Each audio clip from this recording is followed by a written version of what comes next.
creepy and they're kooky, mysterious and spooky. They're all together ooky, the Addams Family. Their house is a museum. When people come to see them, they really are a scream. Cut. The Addams Family. Hey Vikings, welcome to the latest episode of VVN. We have another amazing episode for you this week, so let's jump right in. This week is Banned Books Week, an annual event celebrating the freedom to read. It highlights the value of free and open access to information. Banned Books Week brings together the entire book community: librarians, booksellers, publishers, journalists, teachers, and readers of all types, in shared support of the freedom to seek and express ideas, even those some consider unorthodox or unpopular. By focusing on efforts across the country to remove or restrict access to books, Banned Books Week draws a national attention to the harms of censorship.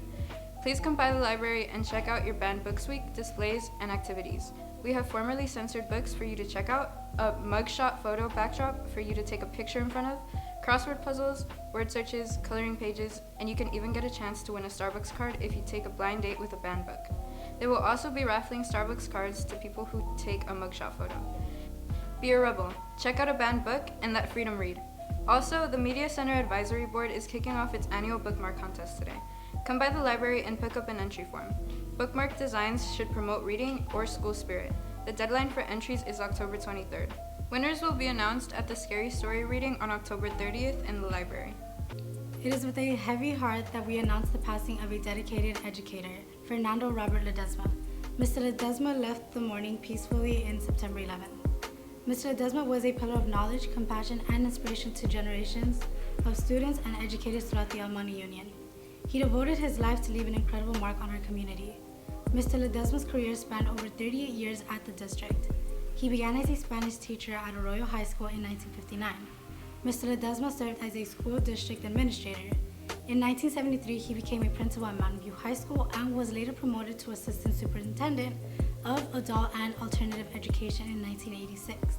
He retired from that position in 1997. In 2005, El Monte Union's Board of Trustees renamed Valindo Continuation High School to Fernando R. Ledesma High School, honoring Mr. Ledesma's legacy and impact on the district community. Mr. Ledesma worked tirelessly to make our community a better place. His leadership and dedication to the El Monte Union High School District served to an inspiration to all. As we mourn the loss of Mr. Ledesma, let us also celebrate the rich legacy he left behind. What's up, Vikings? Today, girls JV and varsity tennis will play against South El Monte, with JV being away and varsity being home. Both games start at 3:30. Tomorrow, the 4th, cross country will have a league meet at Leg Lake at 3:15. Also, girls varsity and JV volleyball will have their senior night home versus El Monte. Varsity's game will start at 3:30 and JV will start at 5. Thursday the 5th, girls JV and varsity tennis will play against Rosemead. Varsity will have their senior night home and JV will have their game away. Both games start at 3:30. Also, freshman and JV football will face Gabrielino away at 3:30. Lastly, Friday the 6th will be the football homecoming game versus Gabrielino at South El Monte High School. The game starts at 7. The fall production of Puffs are 7 increasingly eventful years at a certain school of magic. The drama department can't say it, but we can. It's a Harry Potter type play. The play will be in November and December. Tickets are $5, and this will be the first play in the Bobby Salcedo Student Union. It'll be a joint production with the South El Monte drama students. Also this fall, choir will have their fall choir concert on Wednesday, October 18th at 6:30, and it'll take place in the cafetorium. Tragedy has struck the nation of Pakistan. At least 50 people have been killed and more than 50 have been injured. Officials believe that it was a suicide attack that happened at a religious gathering in the southwest of Pakistan. The blast occurred around midday and targeted a procession of hundreds of people who gathered to celebrate the birthday of the Prophet Muhammad. No group has claimed responsibility for the attack, but a spokesperson from the police said that 2 suicide bombers and a vehicle full of explosions have been intercepted. The same month, around 11 people, including a Muslim leader, were injured by the explosion that occurred in the same district. Ever since the Taliban seized power over Afghanistan in August 2021, the attacks of extremist groups have become more frequent and more violent. To top it off, the country is also battling a dual economic and political crisis. Also, Senator Dianne Feinstein, an icon for women in politics, dies at 90. Her career was one of the many firsts. She was the first woman president of the San Francisco Board of Supervisors, the first woman mayor of San Francisco, and one of 2 of the first women elected to the U.S. Senate of California. Also the longest woman senator in office. Voting for Homecoming King and Queen is taking place this Thursday and Friday. Make sure you check your emails, submit your votes, and get your tickets for Miss Reyes before the Homecoming Dance this Saturday, October 7th. And attention Pacific Horizon Club members. There will be a meeting this Friday, October 6th during lunch in Miss Tomioso's classroom, room 203. We look forward to seeing you there. Got time, but I don't mind. Just wanna rock you, girl, girl, girl, girl, girl, girl, girl, rock you, girl, girl, girl, girl, girl, girl, rock you, girl. Got time, but I don't mind. Just wanna rock you, girl, girl, girl, girl, rock you, girl, rock, rock, rock, girl, rock, rock, girl, rock, rock, girl, girl.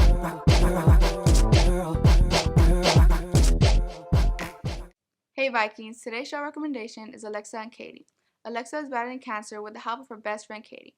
When Alexa is cleared to start freshman year, the lifelong best friends are more than thrilled to experience their high school journeys together.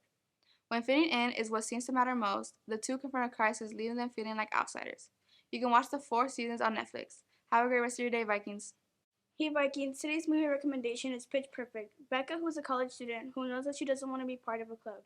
She wants to focus on becoming a music producer. Becca, getting forced by her father to join a club until half-planned in college, she finds the Barden Bellas, who are an a cappella group looking for people to sign up. Becca then realizes that they have a chance to become something better. She takes the Barden Bellas out of the comfort zone of traditional performances and into a world of amazing harmonic combinations to fight to the top college of music competitions. I give this movie a 10 out of 10, and that's all from me, Vikings. Hey there, today's recommendation of the week is from one of the viewers. And today's recommendation is...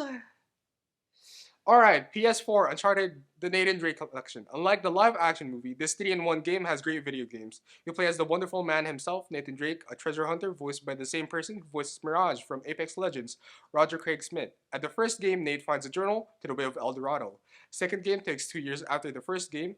In this one, you have the same concept, but the first few minutes, for some reason Nathan wakes up at an abandoned train, hanging over a cliff that is in a snowy mountain, for some reason, and instead of El Dorado, is replaced with the lost city of Shambhala in search of the Sintimani Stone, and in the race with a war criminal Zoran, with an army of mercenaries. Moving on to the third game, main point is just Nate and his partner in crime, Victor, looking for the Atlantis of Sand. Now these are basically rough summary plots, and there will be way more things to learn when you play the game. This game is only on PS4. Sorry for the other gamers who don't use PlayStation, and for the PS5 players, there's Legacy of Thieves, which is the 4th and 5th game of Uncharted. Now, if you see me and you want me to do other games, you can just go up to me and ask what game should I be recommending. When we see the environment around us, what happens is that lights get reflected off an object before entering our eyes. Hence why things become hard to see in the dark or if light never shines upon it. Now there's much more to the process, but I neither want to explain, nor do I have the time to explain. In the world of Myriad Colors' Phantom World, a decade before the anime begins, a facility owned by Ailash Shiki got bombed by terrorists, and a virus that infects the human brain got out. After people got infected by the virus, people began seeing strange entities, ghosts, yokai, monsters, and other supernatural beings. To make it simple, all these are just called phantoms. Now some of these phantoms are harmless, but there are those who cause trouble, and so they have to be sealed by people who have supernatural abilities to combat them. Now the way people fight them isn't synonymous with each other. Everyone isn't running around with just swords and doing a specific sealing method. For example, let me tell you what the powers of the main cast is. I won't use their names so you don't have to follow too much. Let's see what I wrote at 3 a.m. Alright, so there's a female martial artist who uses the power of 5 elements, a guy who draws, a girl who eats, and a quiet person who sings and does things when singing. And why is there a 4th grader? This is supposed to be a high school club. Anyways. Some October national days are National Cinnamon Bun Day, which is on October 4th. National Do Something Nice Day is on October 5th. And on October 6th is National Coaches Day. And on October 7th, it's National... Okay, I'm not even gonna ask. National Frappe Day. I don't drink frappes, but anyways, see you on the next episode. This week's song recommendation is Die For You by Joji. I hope you're getting everything you needed. Found the puzzle piece and feel completed. Just wanted you to know every reason. Hope you really know that I mean that. That's all for this week, Vikings. See you again next week.